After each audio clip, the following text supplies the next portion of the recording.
ഇന്ന് നമ്മൾ ബ്രെഡ് ഉണ്ടെങ്കിൽ എളുപ്പത്തിൽ ഉണ്ടാക്കാൻ പറ്റുന്ന നല്ല ടേസ്റ്റി ആയിട്ടുള്ള റെസിപ്പിയാണ് കേട്ടോ ചെയ്യുന്നത്. കുട്ടികൾക്കൊക്കെ തീർച്ചയായിട്ടും ഇഷ്ടപ്പെടും, വലിയവർക്ക് ഇഷ്ടപ്പെടും. ഡിന്നർ സമയത്തോ അല്ലെങ്കിൽ 4 മണി സമയത്തൊക്കെ ചെയ്ത് നോക്കാം. ബ്രേക്ക്ഫാസ്റ്റ് ആയിട്ട് വേണമെങ്കിലും ചെയ്യാം. അപ്പോൾ ഇതെങ്ങനെയാണ് ചെയ്യാമെന്നുള്ളതൊന്ന് കണ്ടുവെക്കാം.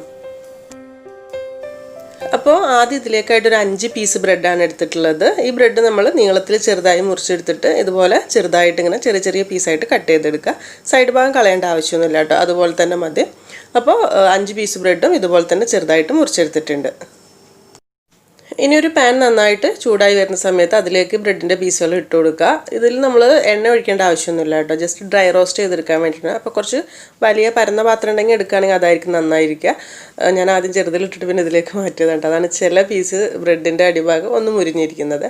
എന്നിട്ട് ഇത് നന്നായിട്ടൊന്നങ്ങ് വറുത്തെടുക്കുക. അതായത് ചെറിയ തീയിൽ മീഡിയം ടു ലോ ഫ്ലെയിമിൽ ഇട്ടിട്ട് ഒരു 5 മിനിറ്റ് എന്തായാലും വേണ്ടി വരും. ഇളക്കിയിട്ട് കൊടുക്കുമ്പോൾ നന്നായിട്ടങ്ങ് ഡ്രൈ ആയിട്ട് വരും, എണ്ണയുടെ ആവശ്യമില്ല. ഇടയ്ക്കിടയ്ക്ക് ഇളക്കിയിട്ട് കൊടുക്കണം കേട്ടോ, എന്നാൽ മാത്രമാണ് എല്ലാ ബ്രെഡ് പീസിലും കറക്റ്റായിട്ട് നന്നായിട്ട് മുരിഞ്ഞ് കിട്ടുള്ളൂ. അല്ലെങ്കിൽ ചിലത് മാത്രമേ റെഡി ആയിട്ട് കിട്ടുള്ളൂ. ബ്രെഡിൻ്റെ ഓരോ പീസും അത്യാവശ്യം നല്ല ക്രിസ്പി ആയിട്ട് വരുന്ന സമയത്ത് നമുക്കിത് ഈ പാത്രത്തിൽ നിന്ന് മാറ്റിയിട്ട് ഒരു സൈഡിലേക്ക് മാറ്റി വെക്കാം. അടുത്തത് ആ പാനിലേക്ക് തന്നെ ഒരു 1.5 ടേബിൾ സ്പൂൺ ബട്ടർ ഇട്ട് കൊടുക്കുക. ബട്ടർ ചൂടായി വരുന്ന സമയത്ത് ഇതിലേക്ക് കുറച്ച് വെളുത്തുള്ളി വേണം. ചെറുതായിട്ട് മുറിച്ചെടുത്തിട്ട് ഒരു 1.5 ടേബിൾ സ്പൂൺ എന്തായാലും ഇരുന്നോട്ടെ. വെളുത്തുള്ളിയും ബട്ടറും കൂടെ നല്ലോണം ഇങ്ങനെ ചൂടായിട്ട് വരുന്ന സമയത്ത് നല്ലൊരു മണമായിരിക്കും കേട്ടോ. അപ്പോൾ ചെറിയ തീയിലിട്ട് കൊടുക്കുക, കാരണം ബട്ടർ പെട്ടെന്ന് കരിഞ്ഞു പോകും. വെളുത്തുള്ളി ചെറുതായിട്ടൊന്ന് മൂത്ത് വരുന്ന സമയത്ത് ഇതിലേക്കൊരു 1 ടീസ്പൂൺ ഉണക്കമുളക് ചതച്ചത് ഇട്ട് കൊടുക്കുക. കുട്ടികൾക്ക് വേണ്ടിയിട്ടാണെങ്കിൽ ഇത്രയ്ക്ക് കൂടുതൽ വേണ്ട കേട്ടോ, അത്യാവശ്യം എരിവുണ്ടാവും. അപ്പോൾ അതുകൊണ്ട് കുറഞ്ഞ അളവിൽ ഇട്ട് കൊടുത്താൽ മതി. അതിൻ്റെ കൂടെ തന്നെ 1/2 ടീസ്പൂൺ ഒറിഗാനോ കൂടെ ഇട്ട് കൊടുത്തിട്ടുണ്ട്. പിന്നെ ഒരു 1/2 ടീസ്പൂൺ കുരുമുളക് പൊടി കൂടി ഇട്ട് കൊടുക്കുക.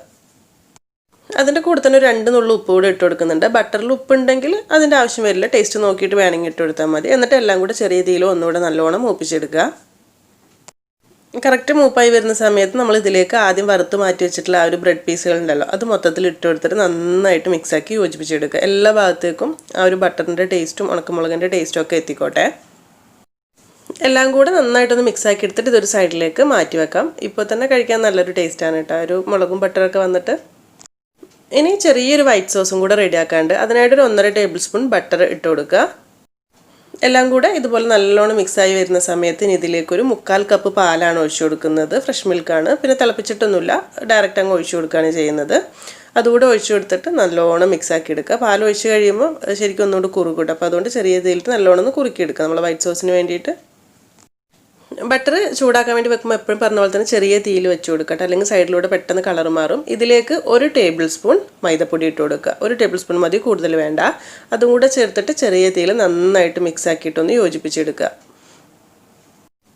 പാല് നന്നായിട്ട് ചൂടായി വരുന്ന സമയത്ത് ഇനി ഇതിലേക്ക് കുറച്ചൊരു ചീസ് കൂടെ ചേർത്ത് കൊടുക്കുന്നുണ്ട്. നമ്മൾ സാധാരണ സ്ലൈസ് ആയിട്ട് വാങ്ങിക്കുന്ന ചീസ് ഉണ്ടല്ലോ, ഒരു 2 എണ്ണം ഇതുപോലെ ഒന്ന് മുറിച്ചിട്ട് കൊടുക്കുക. ചീസ് ഇല്ലെങ്കിലും വലിയ കുഴപ്പമൊന്നുമില്ല, നമ്മൾ സാധാ വൈറ്റ് സോസ് ആയിട്ട് ഉപയോഗിക്കുക. ചീസ് ഉണ്ടെങ്കിൽ കുറച്ചുകൂടെ ടേസ്റ്റ് കൂടുതൽ തന്നെയാണ്. എന്നിട്ട് ഇതുകൂടെ ചേർത്തിട്ട് നന്നായിട്ട് മിക്സാക്കി എടുക്കുക. ആ ഒരു ചൂടിൽ കിടന്നിട്ട് ചീസ് പെട്ടെന്ന് തന്നെ മെൽട്ടായിട്ട് അതായിട്ട് അങ്ങ് സെറ്റ് ആയിക്കോളും. ഇപ്പോൾ എല്ലാം കൂടെ നന്നായി മിക്സായിട്ട് കറക്റ്റ് നല്ലൊരു തിക്കായിട്ടുള്ള സോസായി വരുന്നുണ്ട്. ഈ സമയത്ത് ഇതിലേക്ക് ഒരു 1/4 ടീസ്പൂൺ ഉണക്കമുളക് ചതച്ചത് ഇട്ട് കൊടുക്കുക. ഞാൻ തുടക്കത്തിൽ പറഞ്ഞ പോലെ തന്നെ കുട്ടികൾക്ക് വേണ്ടിയിട്ടാണെങ്കിൽ വളരെ കുറച്ച് ഇട്ടാൽ മതി. ആദ്യമേ ഒരു ഇത്തിരി ഇട്ടിട്ടുണ്ടല്ലോ, അപ്പോൾ നോക്കിയിട്ട് മതിയിട്ട് എരിവ് കൂടണ്ട. പിന്നെ ഒരു 2 നുള്ളു മതിയാവും കേട്ടോ. ഒരു 1/4 ടീസ്പൂൺ നമ്മളെ ഒറിഗാനോ ഇട്ട് കൊടുക്കുക. അതിൻ്റെ കൂടെ തന്നെ ഒരു 1/4 ടീസ്പൂൺ കുരുമുളക് പൊടി കൂടി ഇട്ട് കൊടുക്കുക. പാകത്തിനുള്ള കുറച്ച് ഉപ്പ് കൂടി ഇട്ട് കൊടുക്കുക. എന്നിട്ട് എല്ലാം കൂടെ ചേർത്തിട്ട് നന്നായിട്ട് അങ്ങ് മിക്സാക്കി എടുക്കുക.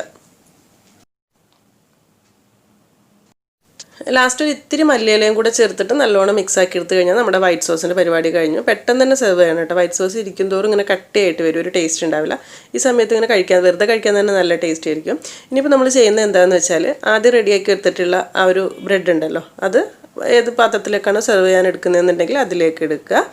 എന്നിട്ട് അതിൻ്റെ മേലേക്കായിട്ട് നമ്മൾ ഈ സോസ് ചൂടോടുകൂടെ ഒഴിച്ചു കൊടുക്കുക.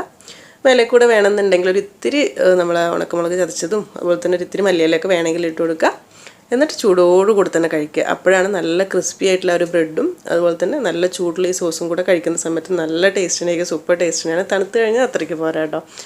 അപ്പോൾ നിങ്ങൾക്ക് ഇഷ്ടമാവുമെന്ന് വിചാരിക്കുന്നു.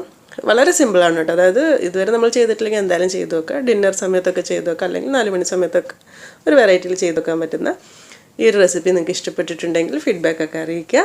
ഇനി എന്തായാലും നല്ല റെസിപ്പിയായിട്ട് പുതിയ വീഡിയോയിൽ കാണാം. താങ്ക്